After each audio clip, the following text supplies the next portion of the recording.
Somewhere lost in the clouded annals of history lies a place that few have seen. A mysterious place called the Unknown, where long-forgotten stories are revealed to those who travel through the wood. On one particularly dark night, beneath an overturned half-moon, two brothers accidentally wandered deep into the fog of this strange world. Their names were Wirt and Gregory.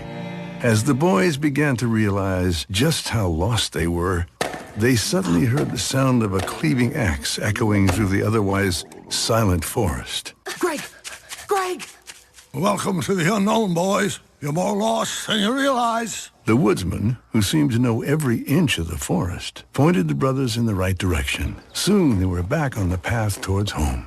But the trail seemed to go on and on. All right, over the garden wall. I guess I'm breaking rules a little bit on Rank and Review. I don't typically do TV shows, but when this was put in front of me a couple of years ago, I don't know, it kind of stuck in my head. It fascinated me. They released a DVD of it, and I don't know. I find it interesting. It's a puzzle that I don't have completely solved, but I like going back and putting a few more pieces in place every year.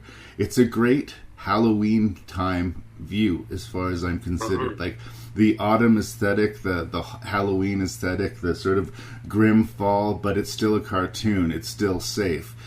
It kind of lives in the vibe of, like, it's the Great Pumpkin, Charlie Brown. Like, a little bit, yeah. Like, there's this childlike awe and wonder, and there's spooky imagery, but the show keeps reminding you that it's safe. I'm going to disagree with you a little bit on that one. Okay. I found it surprisingly dark. Right.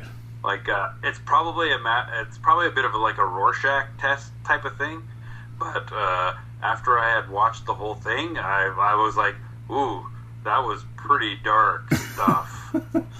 It's all in how you look at it. Like if you look at it like you said, a Great Pumpkin Charlie Brown, yeah, it's a fun little romp fest with some spooky stuff, but underneath there's some pretty dark themes going on. I agree. Two brothers, Wirt and what's the name of the little guy?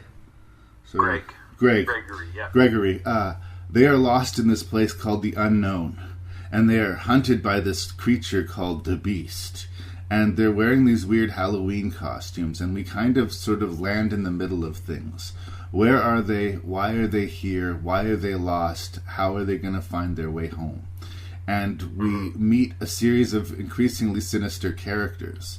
One of the early episodes, they meet these pumpkinhead people that force them to dig graves, and you're like, what? They were creepy. They were creepy. Those were creepy as fuck, man. But in the end, they're just preparing for a celebration. The skeletons that get exhumed get turned into new pumpkin people. They're harvesting new citizens to the little pumpkin land, and they have a little dance, and they're friendly. And this kind of template repeats itself. They go to a spooky house, and this woman is being held prisoner, and she has to do the will of the bell, whatever the bell wills, and it's creepy. Yeah. The old lady's head is like 5 times bigger than any characters in the show so far, so you're like, what's going on? But almost every time there's a reveal where it's not as scary as it looks. There's these weird cherub babies singing in the forest, and they steal you away in your sleep. But they're just having fun. They're just doing what they do, right? So I understand and agree that there's a lot of frightening Halloween imagery. That's sort of the appeal to me. But I do think that it plays with horror but stays safe. I remember... Sorry, go ahead. Go ahead. No, I said I would agree. They did a bait and switch throughout the whole thing, like you said.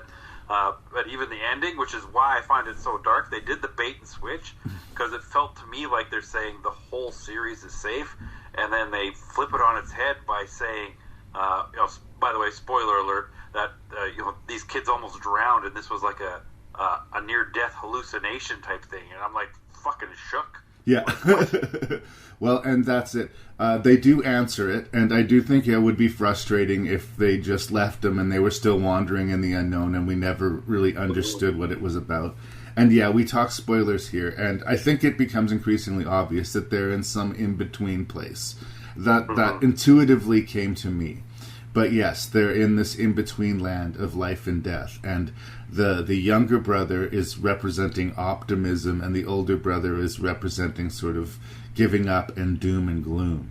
And there's a little bit of sort of pretentious waiting for Godot sort of dialogue here and there too, and a lot of this like retro-feeling art and retro-feeling music. There's a lot of songs in this series. And fun songs. Dude, they were good. There's some great stuff in it. It's just such a distinct meal. It feels lost out of time. Like, it feels like it could have been made 50 years ago. It also could have been made today. Like, it's... Oh, totally. It's very strange in that measure.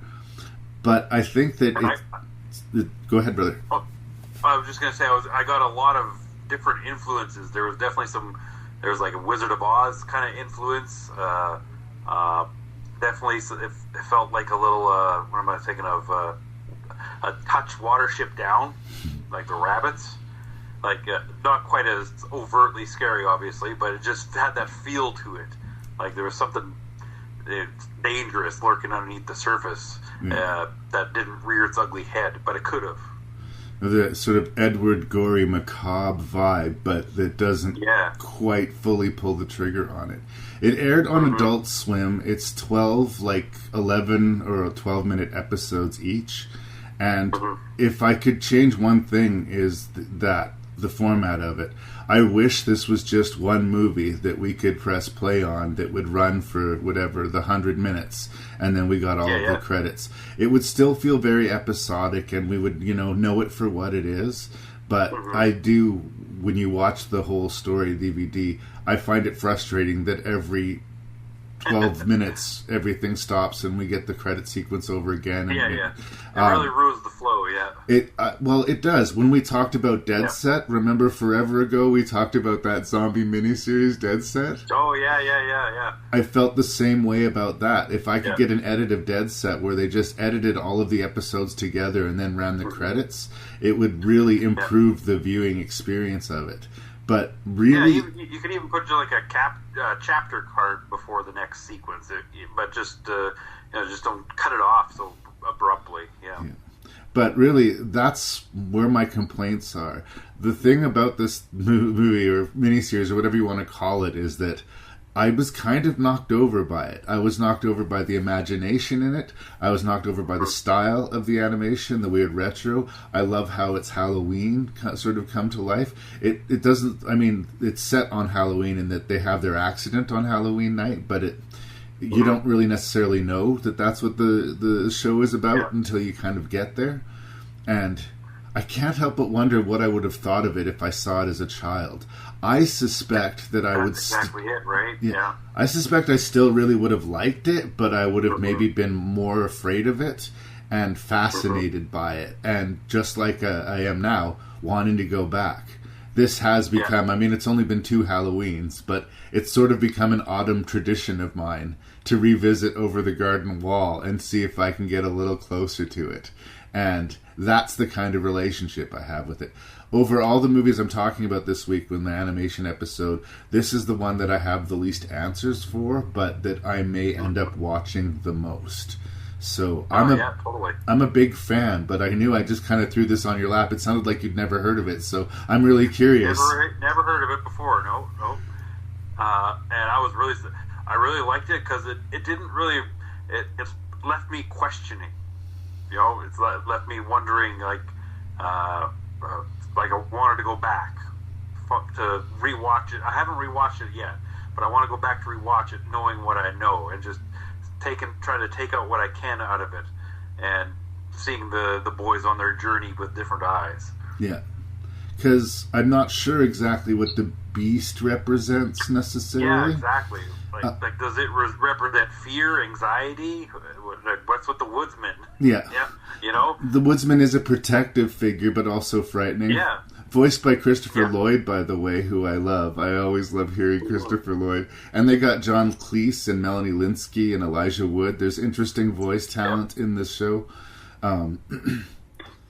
Yeah, but it's not clean. You can tell that they're working in this big sort of fable-like space, which in some places like flags, if your movie is called blank, a fable, flags go up for me right away, right?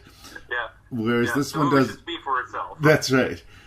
There's a lot of stuff that has deeper meaning in it, and sometimes it seems like that meaning is obvious, but sometimes it's not so obvious. And what is the relationship between these two brothers? Why is the little kid just unshakable? No matter what terrifying thing they see, he just takes it right on the chin every single time. He just rolls with the punches, yeah. Yeah. And when he finally, his brother keeps losing temper with him, and he finally starts to agree that he is kind of annoying, he, offers himself up to the beast to protect his older brother. And his older brother's basically, he's protective of him, but he's basically been yelling at him for the whole show to stop being so annoying. And their bond is so powerful. There's weirdly powerful moments in this that come out of nowhere, that just sort of bloom out of the forest imagery. And a surprising amount of character growth for Wirt, right? Yeah. From where he started as, the fearful, let's get out of here, to the, he gains his courage. Yeah, and it is so full of anxiety and fear and uncertainty that I'm sure it would be banned from most children's libraries if it were a book, right? Oh, without a doubt, probably, yeah.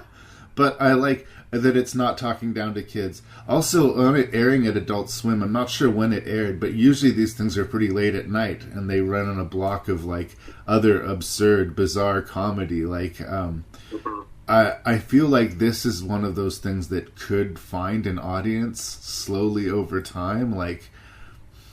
I'm not sure everybody who would appreciate it would find it on Adult Swim, so if you've never heard of Over the Garden Wall and you have been liking this conversation we're having and, the other films that I'm having in this list, seek it out. It's available on DVD and Blu-ray, and you can watch all the episodes in a sit, like I say, interrupted with the breaks, but it's... Cartoon Network has it. Yeah, and you can watch it on Cartoon Network. There you go. It's about 2 hours-ish, maybe a little bit more when you watch it all together. 190. Yeah, I would say, just under 2 hours, I would say. It's feature length. And I think absolutely worth anybody's time. You may not like it as much as I do, but I just think please give it a day in court. And watch it all in one sitting. If you can, yeah, for sure. Yeah. That's what I would recommend. I think, and it's definitely worth the seek. And I think it has the potential to be one of those weird cult classic-y shows in 20 years. I hope so. I don't think it's found its viewership yet. Well, but I was very surprised at it. I enjoyed it a lot. Well, let's pound the drum for it then. That's what our job is. This episode of Rank and Review is to sell over the garden wall to the internet. You got my vote. Okay. Is there anything else you want to say about it? No, I think I'm good.